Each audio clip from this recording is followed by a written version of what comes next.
it off. All right. So we are doing a special edition of At Our Table today.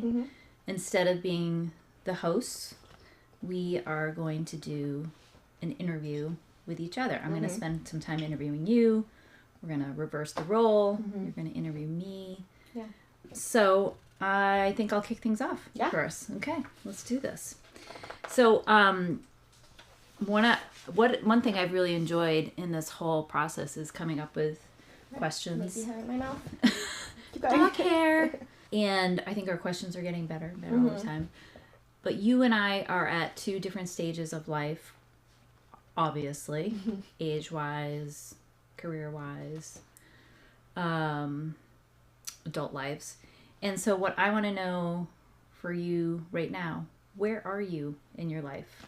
Like, what is it, how would you describe this moment in time as a 26-year-old New York City rock star?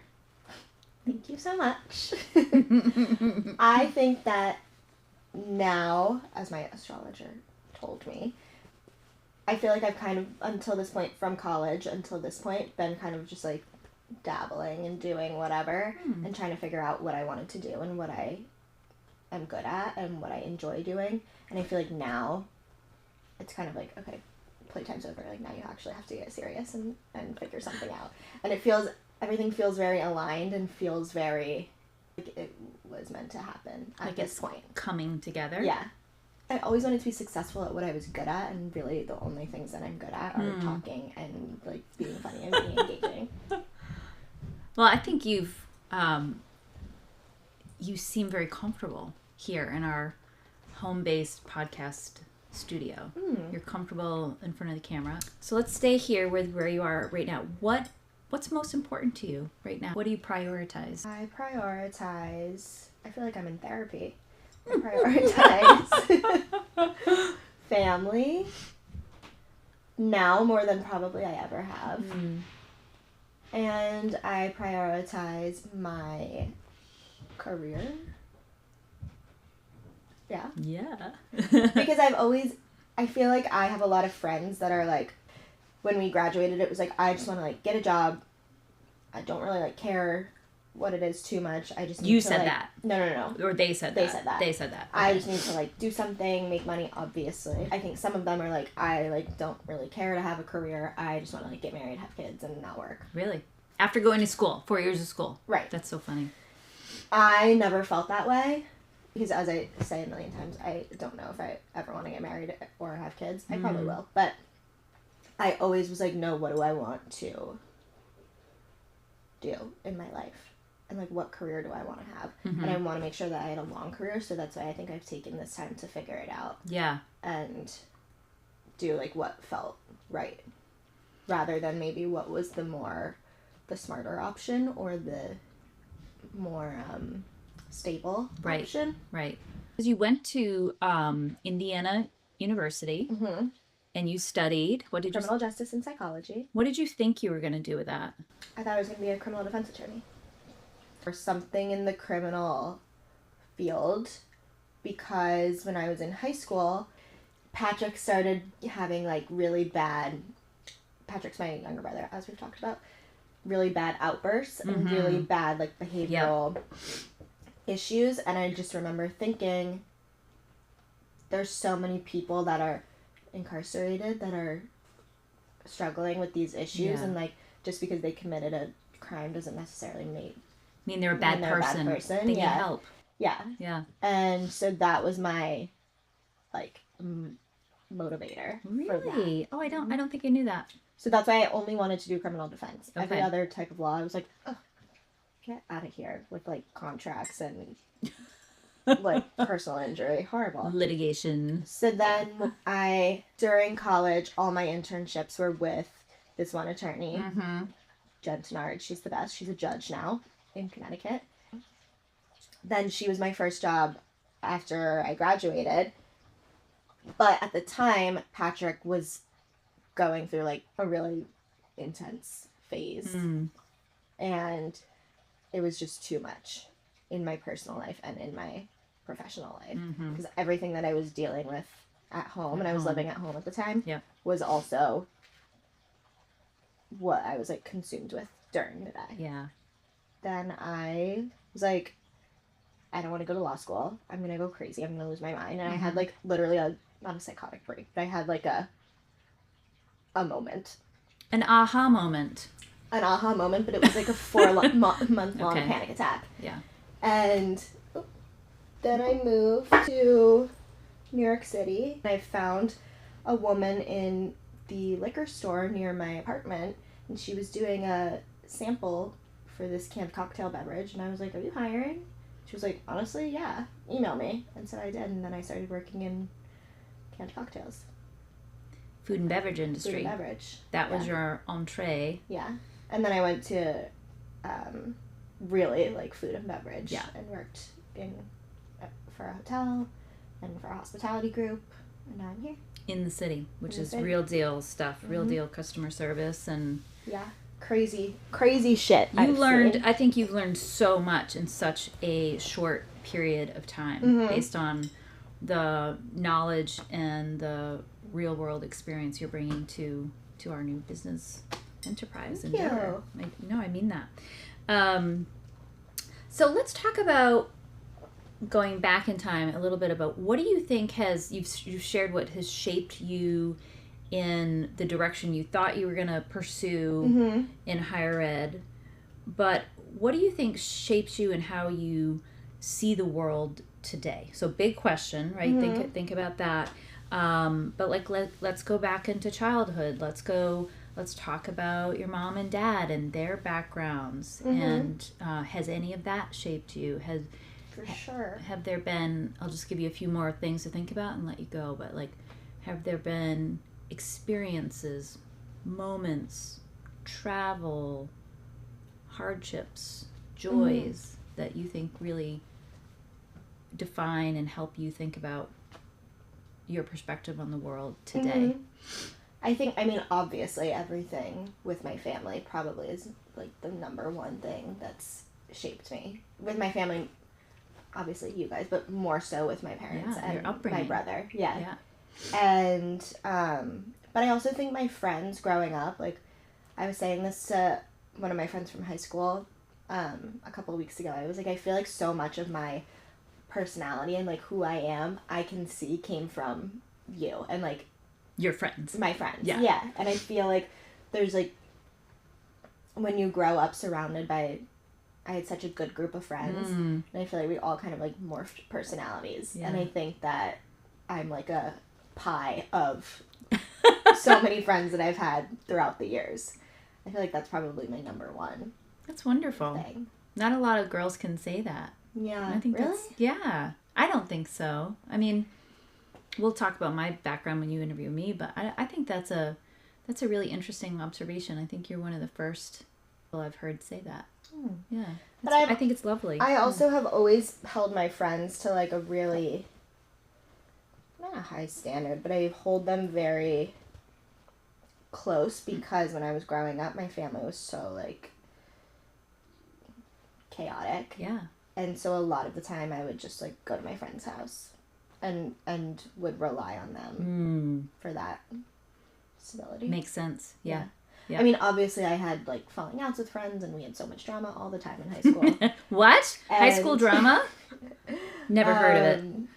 But yeah, like still my best friends from growing up from when I was 10 years old are still my best friends now. And obviously I like picked up more along the way, but yeah. Talk about your mom and dad and how they were both adopted. My parents are both adopted, and my younger brother is also adopted, and my dad's sister is also adopted. Which whenever I say it, people are like, what? Yeah, that's a wow. So you're not related to anybody? And I'm like, well, I am. I'm blood related to my parents, and like my brother's my brother, even though we don't share blood.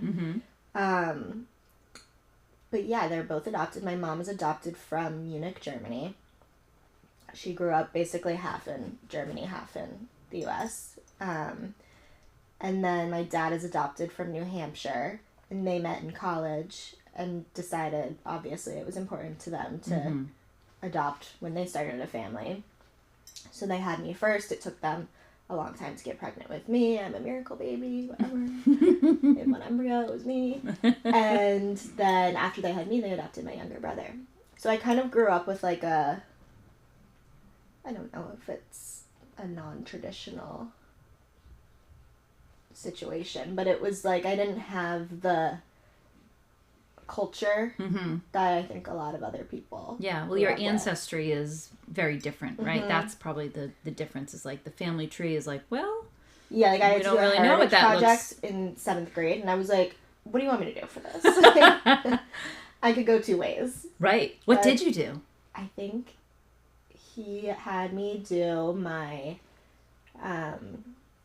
grandparents' heritage, like if I was blood related to them. Okay.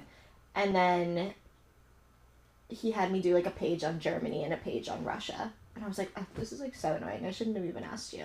So I do more work. That's not what I want to do.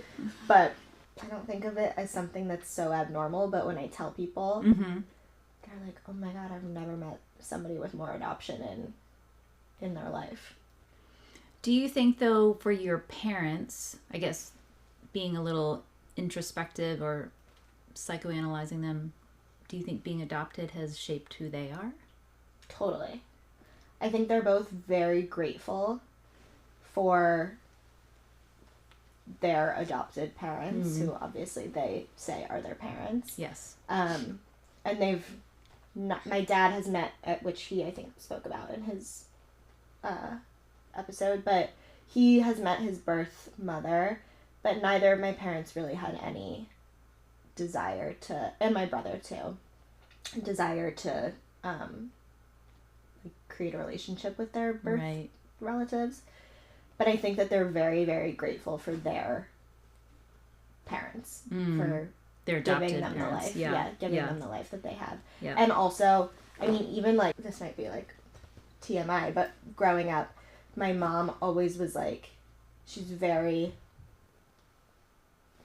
I would say more liberal leaning in her politics, but she always was like, if you ever get pregnant and you don't want it, if I have a say in it, I would like you to have the baby and give it up for adoption, because you wouldn't be here without adoption. Yeah, your dad feels the same way. Yeah, and obviously she's pro-choice and she... Right.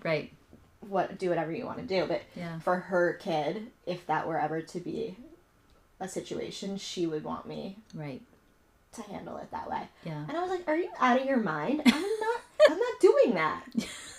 Like your dad, he has the same point of view, and he was conceived by a very, very young couple, one night stand. Who both of them were, both of my parents. Yeah, a woman who was 15, 16 years old. So, And my brother, we were talking about this the other day. I can't remember the exact number, but it was something like his birth parents had like 7 pregnancies and like 5 deliveries. That's what I've heard, he was the something like 3rd adopted one. In Russia. In Russia, yeah. So they've always, I think, just been like, you should be grateful to be here, and if you're ever in this situation where you can give that to another family, like, you should. Well, and both of your parents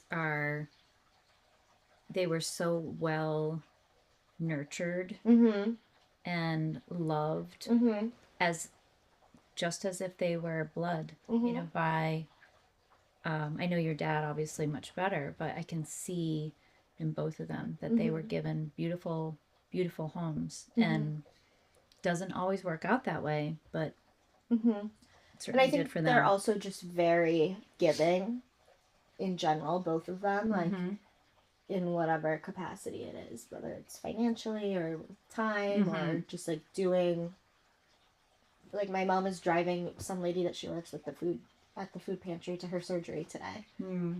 They're just very giving people, because they're so grateful that they have the life that they have. What do you think you learned from your upbringing with your mom and dad? Went through divorce, lots of transition, or I don't know how you describe them, words, you find your words, but I don't know, what do you think you learned from that time where you first knew that they were being separated and then ultimately divorced? Meaning, like, what might you carry with you as you think about adult life and possibly having a family? I think, well, one, I think it made me really funny because every time they got back together, I was like, okay. And then the last time I was like, are you guys like, seriously? Figure it out. You guys are like 50. Figure it out. That sounds like it matured you, too. I think it matured me. I think it also made me kind of, like, I think I'm very empathetic, but I also think that I'm very, like, yeah, this is life. You just have to figure it out. You're not, I think people play the victim a lot, and I'm sure I did at some points, but I also think that I kind of have a hard time with recognizing that things are harder for other people to process than they may be for me. Okay. I feel like everybody was expecting me to grow up with these, like, daddy issues, and I think even sometimes when I'm like, I don't want a boyfriend, they're so annoying, blah, blah, blah, people think that it's because I have daddy issues. Which I was saying this to my mom recently. I actually think it's not the opposite, but I don't believe that. I think that I saw my mom be, and she hasn't remarried. She's the most independent person you'll ever meet. And I think that I saw her be alone for so long and fine. And, like, talk about making sure that you find the right person. Love you, Dad. But her dad passed away. Her husband had an affair for 5 years. Then her son gets diagnosed with borderline personality disorder. Then her mom gets sick and is dying for like 2 years. She's getting up and she's getting dressed every day and she's leaving the house. So I've seen her go through so much and, like, hold it together, and she has amazing strength. Yeah. That I think it just made me feel like I don't need to find that too. a guy. Like, you can be that. I can't. It just type of strength too. Finding a husband has never been, like, a priority for me.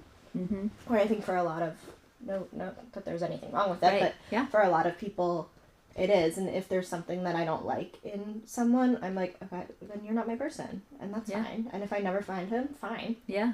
But, like, there's a million fish in the sea. Somebody has to have everything that I want, and if they don't, then whatever, I'll be okay.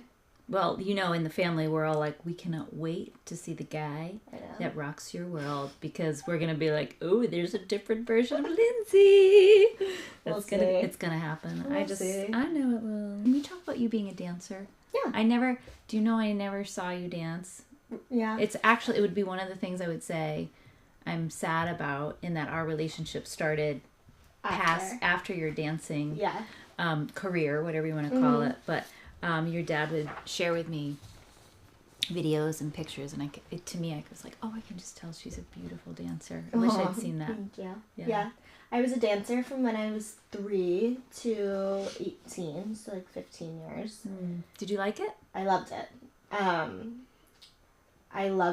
But I knew that I didn't want to do anything with it in college or going forward. Even just for fun? No. I think because, and I didn't even go to, like, a crazy competitive dance school, but there's a lot of just, like, stupid competition. I was like, I don't care if I'm the Sugar Plum Fairy. If this matters so much to you, you can have it. Right. I'll be Russian for the 8th year in a row in the Nutcracker. And I just, like, couldn't deal with the competition, and a lot of the girls that I danced with cared a lot more about getting certain parts or in the front than I did. And by the time I graduated, I was like, I love it. And sometimes when I see shows, I'll miss it. But I don't want to do this for the rest of my life. What did you love about it? Like, were there styles of dances? Were there costumes? Were there certain performances you did that? I loved, my favorite style was jazz. Really? But I was best at ballet. Oh. But I love musical theater, and I love Broadway, and I loved when we would do, like, for our jazz repertoire, dances, we would do like Chicago or cabaret, and Yes. it was just so fun. And Did you ever sing and dance? no, Okay. No singing. What I is think your singing capabilities? I don't really know. I don't have a bad voice, but I'm not gonna say like I'm a singer. Okay. I think I was signed up for some like musical theater class at one point, and then I went to one and I was like, no, I'm not doing this. But I was in plays in middle school, in our like school musicals. You were? Okay. So like you would sing in the chorus or with a group of kids, or I don't even know if I was singing. I was doing like dances in the plays. do you remember favorite her play singing. or the most memorable play? I loved Guys and Dolls. Yes. Right. But my first ever play that I did was in, not that I've done like 3. I'm not like Timothy Chalamet in every single play. But the first play, it was in the 5th grade. It was for 5th grade play. And it was called The Trial of Goldilocks or something. Oh. And I don't know if this was like, if this exists somewhere else or if they came up with it. But it was basically Goldilocks was on trial and there was a whole jury. And I played this like dumb bitch in the jury that her phone kept ringing. And I kept like getting up and had no self-awareness. Getting up and answering my phone and like laughing. And it was basically just like a stupid role. But that was the first thing that I was ever in, play-wise. And then I did a couple in middle school. And then I was like, I'm not doing this in high school. And it was dance. Mm-hmm. Yeah. And no sports, right? You didn't do... No. I did gymnastics. Oh, okay. That would fit. Really that little. would kind of... And I did horseback riding. Okay. When I was little. Yeah. Did you have a horse that was your horse? Yes. His name was Lucky. Lucky. And his show name was Almost Famous, which I'm going to start a business one day called Almost Famous. Perfect. And I did that in elementary school with my best friend Lexi Shibley, who was my best friend from like kindergarten to 6th grade. And I don't remember when I stopped, but I remember I stopped because it was getting to the point where it was like you either have to, if you want to be good, you either have to dedicate time to horseback riding or to dance. And so I chose dance. So you've lived a life rich with, you could have done anything, right? You could have done all the sports and dance and horseback riding, and you found what you wanted to do. But what do you think those experience, just from a human species perspective, does to shape your people's adult life? Like on a deeper level, like, what has dancing given me? What is it? What did it allow me to realize? I mean, I feel like the discipline of it made, like, I would go from school either to work in high school, which I worked at my best friend Maddie's dad's pet store, would go from school, get out of school, either go straight to dance or go home and change or go to work, then go to dance and be there until like 9 p.m. And then would come home and eat dinner and do my homework. Yeah. And that's what like all of us did. Yep. And I have really bad ADHD, obviously, if you haven't picked up on that. And I still, if I don't have like a jam-packed day, have a hard time Focusing. Okay. Yeah. Like the only reason that I was able to get my homework done and do everything was because I literally had no time to breathe. Yep. So I think that is probably the biggest thing, the biggest way that it... And that was good for you? Yeah. Yeah. I think it's crazy that, and I know Ella doesn't like play a sport, but I think it's crazy that there were kids that just like went to school, came home, and did nothing. Did little works. Yeah. Yeah. I worked like once a week, twice a week, Yeah. because I didn't have time. Yeah. But I think it's crazy that there's kids that just go to school and then just like do whatever, fuck off for the rest of the day. Yeah. I was like, what are you guys doing? I like the fact though that, and I think we both have this in common. We love Broadway. Like, so like your experience of dancing, we'll talk about some things that influenced me, connects us to the broad spectrum of cultural offerings, right? And that's stuff we're like we schedule it when we come to New York City. It's one of the first things we do, right? Is to go and appreciate the talent on stage and the writing and the singing and the music. But I think there's something deeper to it, like connects you to through the form of dance and the form of expression. It helps you understand how to be human, right? And how to see beauty and how to express beauty or express fear or... Yeah. Well, I think because music and dance are universal, which is why this past Super Bowl, when everybody was like up in arms about Bad Bunny, I was like... Yeah, what was your opinion? I was like, so what? First of all, you were all doing the Macarena, like 20 years ago. You didn't fucking know what those words meant. So shut up. Second of all, that's the point. Music and dance are universal. You don't... Do you know how many American artists go to other countries and are singing in English and they have no idea what it means, but they know all the words? But I think that, like, you can watch any piece of music or dance and feel the same thing that the person who's singing it in their native language or who wrote it or composed it or whatever felt when they were creating it, or what they wanted you to feel. Right. And you don't need to understand the words. Right. Yeah. You can still see the emotion. You can feel it. You can hear like when you hear it. strings, Yes. you know what that is portraying. So I thought it was stupid. I was like, oh, shut up. But yeah, I definitely have an appreciation for live entertainment. And I just think it's so... I love that, like, every time you go see... Even if you've seen Wicked 15 times, every time you go, people are going to laugh at different parts. They're going to cry at different parts. It's just so...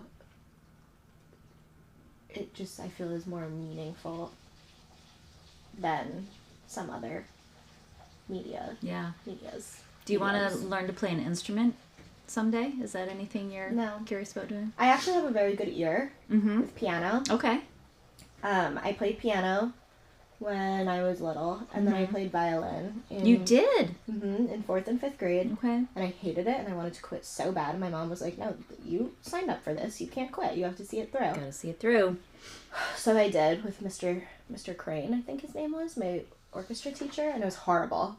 And I had no idea what I was doing. I would just fake it the entire time. But I have a good ear I have pretty good musicality, probably from so many years of dance, but with piano, so I can figure things out by ear. But I don't need to be, like, that. Nobody needs to hear me on the keyboard. Yeah. I don't think. Okay. Did you ever feel, like, peer pressured by your friends to do certain things in high school? To join clubs or to try things, or did... No, I was like, fuck you, I'm not joining that club. Yeah, you had no competitiveness of, like, I have to keep up with this so-and-so, and that dynamic didn't really exist in your friend group. Is that accurate, or...? I was probably the one peer pressuring. Really? Try to get them to do what you were doing, or...? No, because I was, like... I'm trying to think what... I don't know, it feels like 50 years ago. It's like 10. It's 10. It's like 10. I thought that's a while ago. Have just always, I think, had a strong sense of self and point of view. And there were so many things that, not necessarily by my friends, but maybe by, like, the society of where I grew up and by the moms collectively were kind of, like, pushed on younger girls. Like, there was this thing called NCL. National Charity League. Okay. And it's a great organization. It's, like, exactly what it says. It's charity. But you would have to go to, like, all these tea parties and do these, like, etiquette classes and these fundraisers and, like, there was, like, a fashion show that we had to do, and I think I did it for 1 year, and then I was like, and it was moms and daughters. Okay. And that was, like, you have to be an NCL. It's going to look so good on your college resume. Da-da-da-da. Yeah. And I was like, I'm not doing this. Like, I always, if I don't want to do something, I'm not going to do it. Yeah. Do you like where you grew up? Yeah. I didn't. Not that I didn't, but I think when we were growing up, we all were like, this is so boring. Because we grew up in a very small town. outside of New York City. And looking back, it wasn't, like, that small of a town. And then I went to school in Indiana and was like, whoa, you guys really grew up. Like, what the fuck were you guys doing? Yeah. But now looking back on it, I did really like where I grew up. And, like, I know a lot of people look back at high school and hate high school. Mm-hmm. And I'm sure I was the reason that people hate high school for some people. But I always look back on it and I'm like, I had such a good group of friends. I had a group of 8, like, best friends. Mm-hmm. And we just had so much fun. And I loved high school. Which I feel like a lot of people can't say. I was also a nightmare in high school to my mother and also probably to other people I went to school with, because that was when my parents were really... Yeah. Or I guess they had already gotten divorced at that they'd gone point. through the divorce. But I was just, like, thought that my life was falling apart. So you were angsty in some environments? And I was definitely a troublemaker, I would say. Troublemaker? Not a troublemaker. I was just always... My teachers, they were like, stop talking. Shut up. I was always getting in trouble, especially in middle school, for talking. Talking when you weren't supposed to be talking. Talking, and I was like, I don't even know what I was doing, but I know I was always in trouble for the dress code because I was always wearing spaghetti straps. Uh-oh. And Mr. Swiatowicz, our vice principal in middle school, would pull me out of lunch every single day and make me go and, like, sit in the nurse's office and put a t-shirt on. It was so stupid. So it's, like, stupid stuff like that. I can see the eye roll happening right now as he's doing that. Right, and I was like, you think I'm bad? Just wait till my little brother gets in here. You're gonna lose your shit. My best friend Maddie, one time in 8th grade, was like, said to one of our other best friends, I, like, don't want to be friends with Lindsay in school because she's always getting in trouble. I was like, grow up. You're like, this is a badge of honor. Yeah. What was your favorite class in high school? What did you enjoy studying? I liked history. I wasn't really... I'm very smart, but I didn't apply myself in high school. I also didn't take any medication for ADHD. Mm-hmm. So I had a really hard time with certain classes, like math. Math, yeah. I've been in so math common, help since I was, like, in 1st grade with Miss Vegas at Branch Elementary School. You're not alone. And I was in like a, I don't know what the proper term for it would be, like a slower paced math class my junior year because I literally couldn't do it. I couldn't keep up. Geometry almost made me want to lose my mind. Yeah. And then calculus later in college. Yeah. But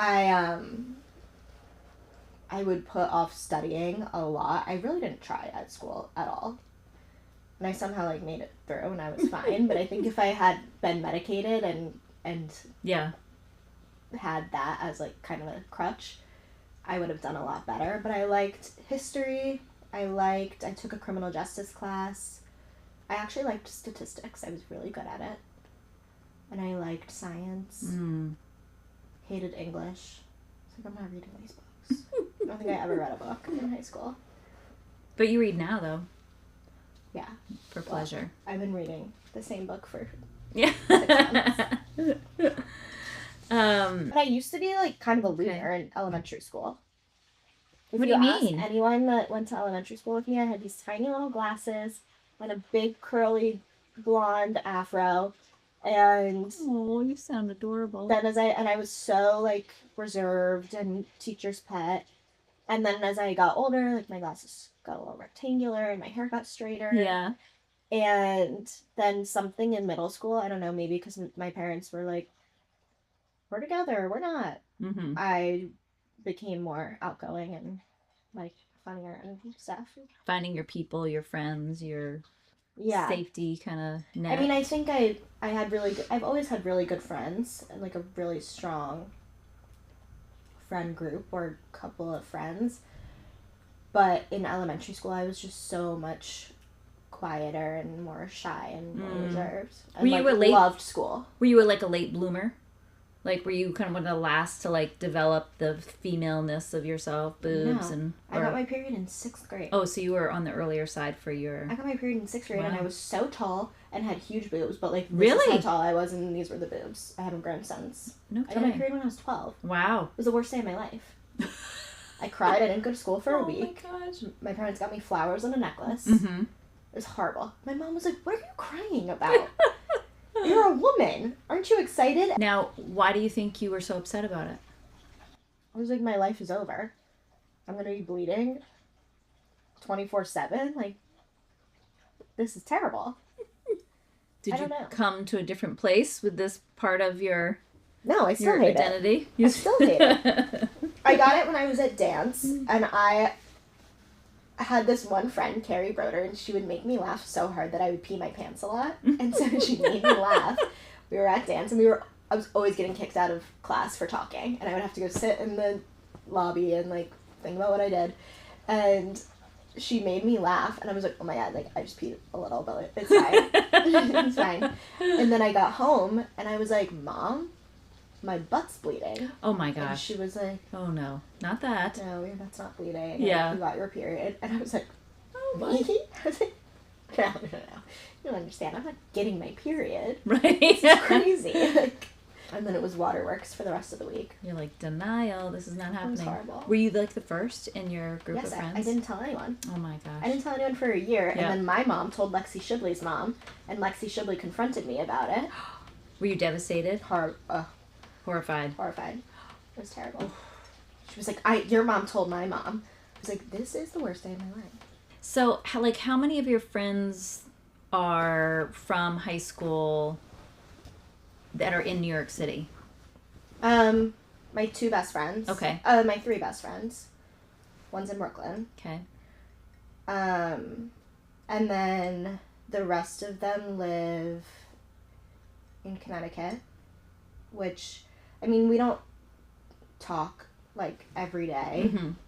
It's very here and there, but when we do see each other, the ones that live at home, it's, like, so normal. And I saw them a couple weeks ago, and it was like... You just pick right up where you left off. And it's just, like, a different bond, I think, that you have with high school friends than with college. Mm-hmm. I know my dad always is, like, always when I was growing up, said your college friends become your best friends, Mm-hmm. and your high school friends become your good friends. But I think that high school friends are such an important part of your life, and they know your family and your dynamic more than your college friends ever will. Yeah, that's true. Especially for me, like, right.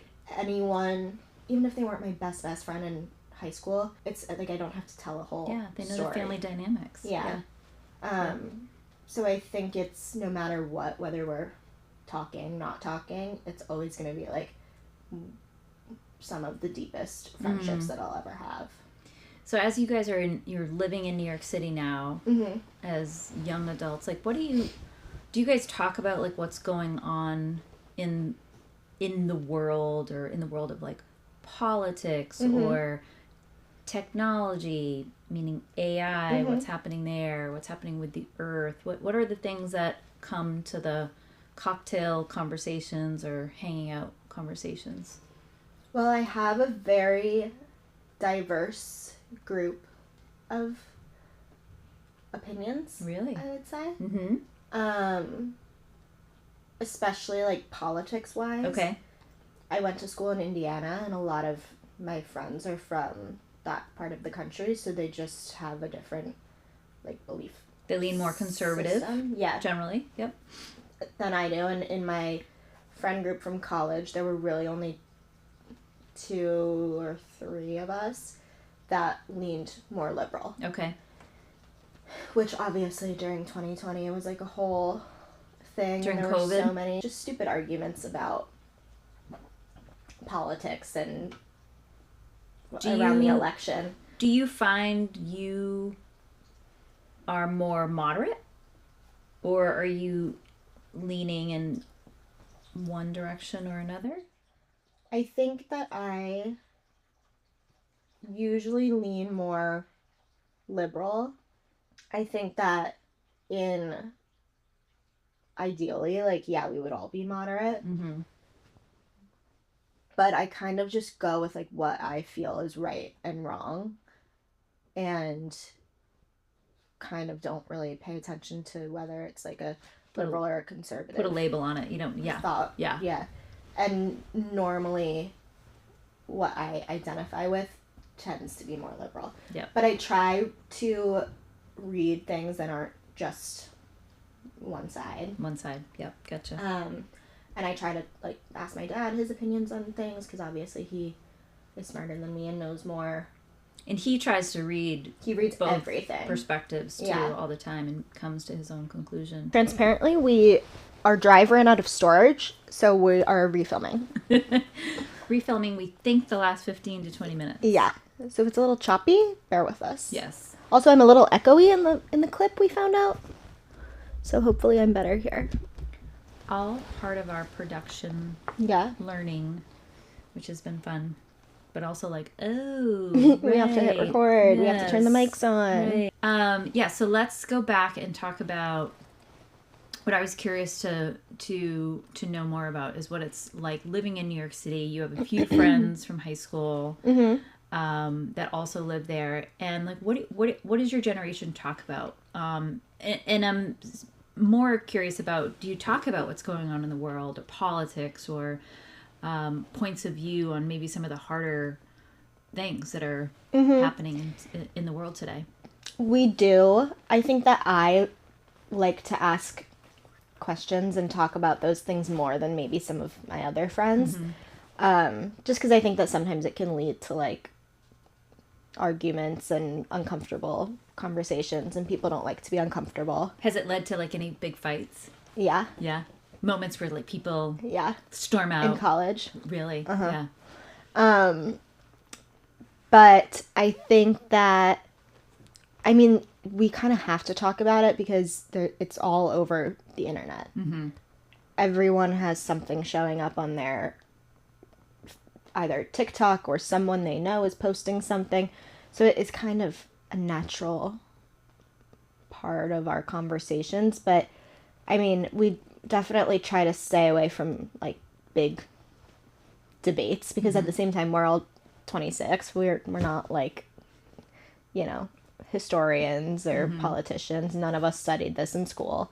So you're not working in DC and no, you know, we're like very normal girls.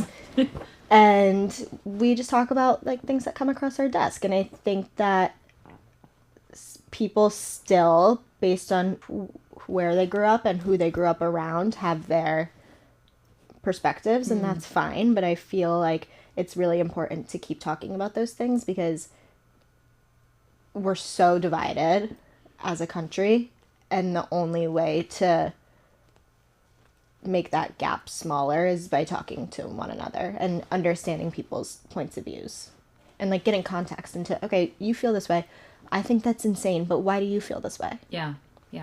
I hope that the hatred that exists and that has existed for certain communities for many, many years gets smaller and smaller.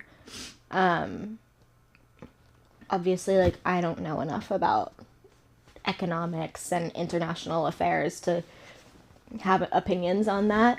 But I think that at least in my lifetime, I feel like we've come so far in being more accepting of others. So I hope that continues to get better, as opposed to, I feel like sometimes in the past couple of years, it's been like normalized to hate certain people and hate certain things about people and vocalize that. Yeah. So I hope that goes away. Yeah. And kind of connecting your thought there to what we're doing here on this podcast. Let's just share again, you know, what we're hoping to do here by having these conversations.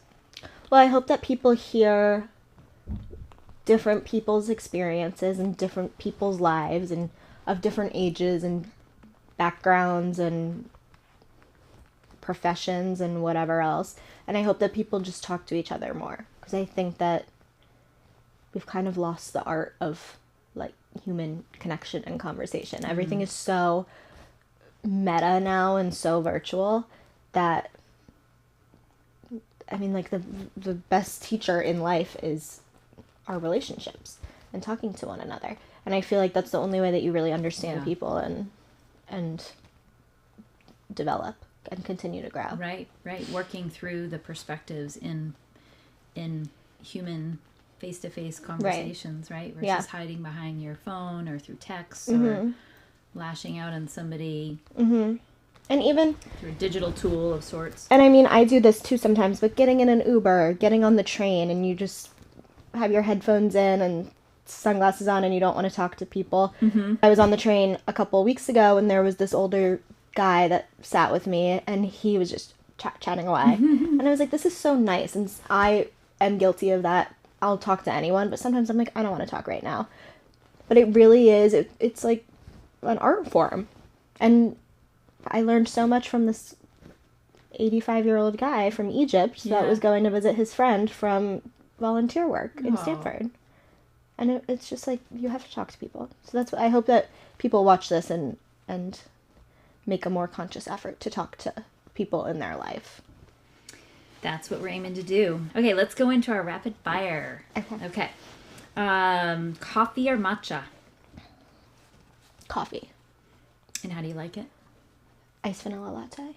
Iced vanilla latte. Do you have like a issue with Starbucks being too present? Do you try to go to more local coffee shops in New York City? What's your general rule there? Which I have a Starbucks right next to my apartment, but I mean, I also have 17 like small mom and pop shops near my apartment. But sometimes Starbucks is just like quick and I can order on the app, and if I'm in a hurry, I'll go there. Yeah. But I think that their actual product is not that good. So that's kind of my beef with Starbucks. I try to go to small local coffee shops, but I'm not always. I fail you're sometimes. Not you're not religious about it. Early morning or late night? Late night. I hate waking up. Do you have a current favorite song you're listening to? My current favorite song is off Ray's new album, Goodbye Henry. So good. You need to play it. You would love it. I need to play it. Yeah, I've only listened to a few of She has those a songs. great album. Excellent. Also Justin Bieber. Did you watch clips from... Yes, of course. I watched the whole performance. What do they call it? Biebercella or Biebercella. Biebercella. Yeah. Petting Zoo is my favorite off of Swag. I love his music. I always have. The kids. And his performance was so good. A show you are obsessed with right now? I'm watching Below Deck.